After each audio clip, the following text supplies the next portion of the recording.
Hello hello hello so pregnancy గురించి నేను identify చేయగానే నా రియాక్షన్ ఎలా ఉన్నిందో అని షేర్ చేసుకోవడానికని ఈ వీడియో చేస్తున్నాను. సో ఏంటంటే మా హస్బెండ్ 2 డేస్ ఆఫీస్‌కెళ్ళాలి. సో ఒకరోజు నైట్ ఫస్ట్ డే నైట్ వాళ్ళ కజిన్ వాళ్ళ ఇంట్లో స్టే చేస్తున్నారు. అదే మంచి టైం అని చెప్పి నేను టెస్ట్ చేసుకున్నాను. నాకెందుకో డౌట్ వచ్చి నేను టెస్ట్ చేసుకున్నాను. ఇంట్లో నేను ఇన్‌లాస్‌తో పాటు ఉంటాను. సో వాళ్ళకి వాకింగ్ అని చెప్పి ముందు రోజు ఈవినింగ్ టెస్ట్ చేసుకునే ముందు రోజు ఈవినింగ్ మెడికల్ షాప్‌కి వెళ్ళి కిట్ తెచ్చుకున్నాననమాట. సో ఇన్‌లాస్ ఎవ్వరికీ ఏం చెప్పలేదు. జస్ట్ నెక్స్ట్ డే మార్నింగ్ నేను వెళ్ళి టెస్ట్ చేసుకున్నాను.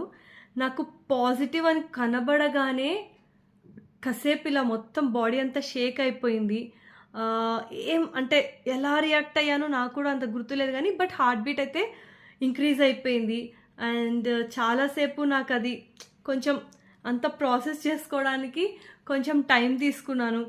So, it is like mixed emotions అనమాట. అంటే డెస్పరేటెడ్‌గా నేను మదర్ అవ్వాలి అని ఉండే నాకు.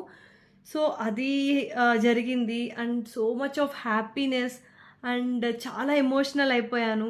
ఇవన్నీ కూడా నేను కొంచెం ఎందుకంటే ఇంట్లో వాళ్ళకి డాక్టర్ దగ్గర కన్ఫర్మేషన్ తీసుకున్నాక సర్ప్రైజ్ చేద్దామని అనుకున్నా. సో, వాళ్ళ ముందర అది బయట పడకుండా ఉండడానికి నాకు కొంచెం అది ప్రాసెస్ జేసుకోవడానికి నేను టైం తీసుకున్నాను. తీసుకున్నాక ఎలాగా చెప్పాను డాక్టర్ కన్ఫర్మేషన్‌కెళ్ళాలంటే కూడా బయటికెళ్ళాలి కదా! సో, అది నేను ఎలాగా చేశాను అనేది నా నెక్స్ట్ వీడియోలో షేర్ చేసుకుంటాను. Thanks for watching the video. Bye.